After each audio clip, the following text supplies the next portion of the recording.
사도 바울은 로마에 보내는 편지를 통해서 지금까지 인간의 연약하고 부족한 모습들을 계속해서 보여주었습니다. 믿음을 갖기 전에 인간의 상태, 특히 철저히 타락하고 불의하여서 하나님의 진노를 피할 수 없는 상태에 놓여 있었음을 보여주었습니다. 그래서 율법의 의로 혹은 자신의 의로는 도저히 의로워질 수 없는 연약한 인간이라는 것을 보여주었어요. 결국 하나님의 한 의, 즉 새로운 은혜의 의에 대해서 그 의가 필요한 존재였음을 로마서는 우리에게 이야기를 해주었습니다. 그 의로움의 행위가 아니라 믿음으로 주어진 의라는 것을 더욱더 분명하게 우리에게 보여주었습니다. 그렇게 믿음으로 의롭게 된 한 사람의 예가 누구였습니까? 바로 아브라함이었습니다. 이처럼 믿음으로 의롭게 된 사람들의 삶에는 근본적인 변화들이 일어나게 됩니다. 무슨 변화일까요? 우리들의 삶을 한번 생각해 보십시오. 내가 예수 그리스도를 믿음으로 의롭다함을 받고 또 구원을 얻었는데 우리들의 삶 속에 어떠한 변화들이 일어났었습니까? 아마도 여러 가지 변화들이 있었을 거라고 생각이 됩니다. 그래서 오늘의 말씀은 그 변화들에 대해서 어떻게 말씀이 말씀하고 있는지 믿음으로 의롭다 하심을 받은 삶이라는 제목으로 함께 말씀을 살펴보도록 하겠습니다. 첫째로 믿음으로 의롭다 하심을 받은 삶은 하나님과 화평을 누리는 삶이 되었다는 것입니다. 1절 말씀입니다. 그러므로 우리는 믿음으로 의롭다 하심을 받았으므로 우리 주 예수 그리스도로 말미암아 하나님과 더불어 평화를 누리고 있습니다.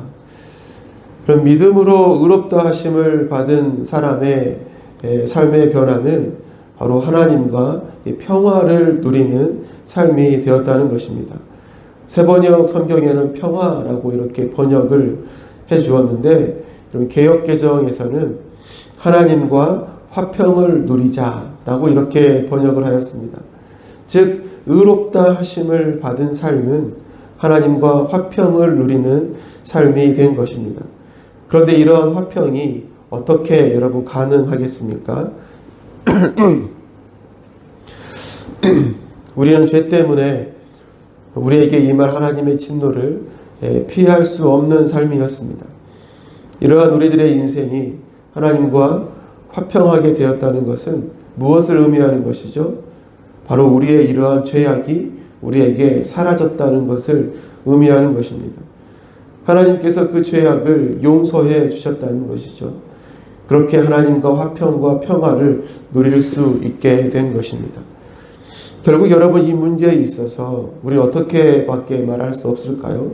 이 모든 것이 하나님의 은혜라고밖에 우리는 말할 수 없는 것입니다.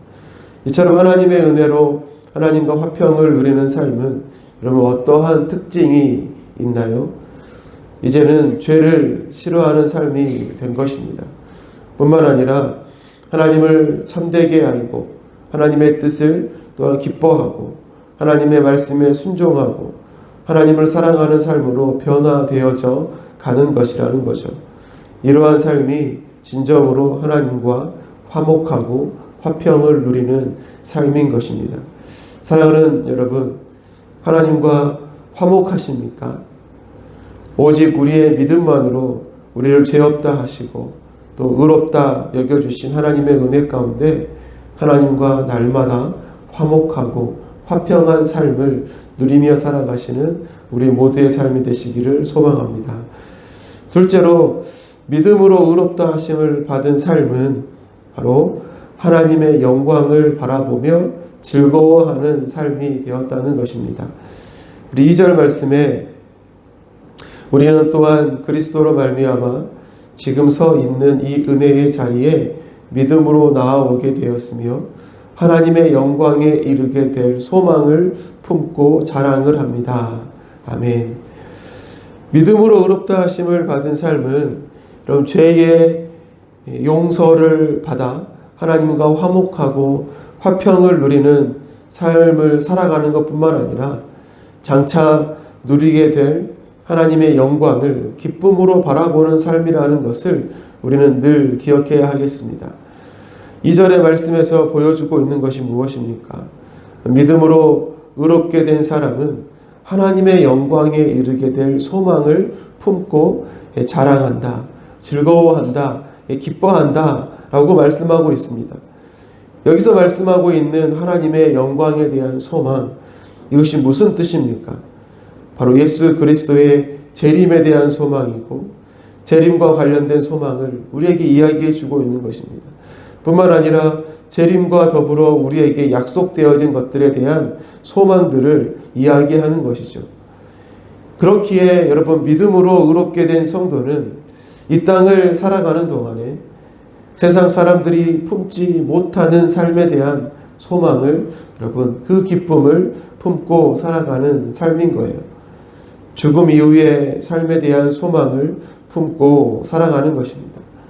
그리고 단순히 이 땅에서의 삶의 마침이 아니라 장차 예수님께서 재림하실 때 죽은 자의 부활을 바라보고 그렇게 영원한 하나님의 나라에서 영원토록 영광스럽게 살아갈 그날에 대한 소망, 그날에 대한 기대감으로 이 땅을 살아가게 되는 것입니다. 저는 2년 6개월간의 기간 동안 군대에 있었습니다. 모든 군인들이 다 그럴 것입니다. 군인들의 유일한 소망이 무엇인 줄 아시죠? 유일한 기대. 그것은 제대하는 날입니다. 제대하는 날. 그날만을 기다리는 것이죠. 여러분, 예수님의 재림만큼이나 그 제대하는 날을 군대에서는 기다려요.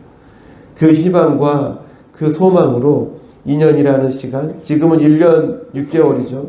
그 1년 6개월이라는 그 시간을 버티는 것입니다. 어찌 보면 우리들의 삶도 마찬가지가 아니겠습니까? 믿음으로 의롭다함을 받은 믿음의 사람들은 장차 누릴 하나님의 영광을 바라보며 그 날에 대한 소망으로 살아가는 것입니다.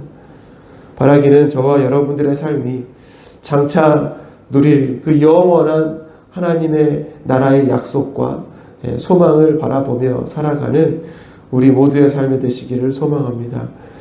셋째로, 믿음으로 의롭다 하심을 받은 삶은 여러분, 환난 중에서도 기뻐할 수 있는 삶이라는 것이죠. 우리 3절과 4절 말씀입니다. 그뿐만 아니라 우리는 환난을 자랑합니다. 우리가 알기로 환난은 인내력을 낳고 인내력은 단련된 인격을 낳고 단련된 인격은 희망을 낳는 줄을 알고 있기 때문입니다.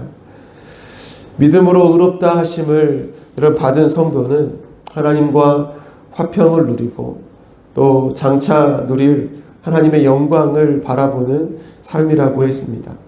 그렇기에 이러한 삶의 큰 특징이 하나 있습니다. 그것이 무엇입니까? 바로 이 세상에서 당하는 환난과 어려움 때문에 여러분 좌절하지 않는다는 것입니다. 오히려 이 세상에서 당하는 환난과 어려움 가운데서도 즐거워하고 그것을 자랑하는 삶임을 보여주고 있습니다. 어떻게 그럴 수 있습니까? 환난이라는 것은 원래대로 하면 사람을 힘들게 하고 사람을 절망케 하는 것이죠. 소망을 버리게 하는 것입니다. 그럼 이것이 일반적인 반응일 것입니다. 그런데 믿음으로 의롭다 하심을 받은 성도들은 이와 다른 삶을 살아간다는 것이죠. 환난을 통해서 오히려 인내함으로 우리의 삶을 연단하게 하고 이러한 연단을 통해서 오히려 더욱더 하나님의 영원한 나라에 대한 소망함을 더욱더 확실히 더욱 크도록 간절히 만들어 준다는 것입니다. 그렇기에 믿음의 사람에게 환난은 연단의 도구이고 소망을 품게 하는 도구가 된다는 것이죠. 그렇기에 믿음으로 의롭다 하심을 받은 사람은 환난 중에서도 기뻐할 수 있는 것입니다. 사랑하는 성도 여러분, 우리의 삶에 어려움과 환난을 통해서 더욱더 하나님께서 주실 영원한 하나님 나라의 소망함이 커져가는 우리들의 삶이 되시기를 소망합니다. 말씀을 맺겠습니다. 오늘은 믿음으로 의롭다 하심을 받은 삶이라는 제목으로 말씀을 나눴습니다.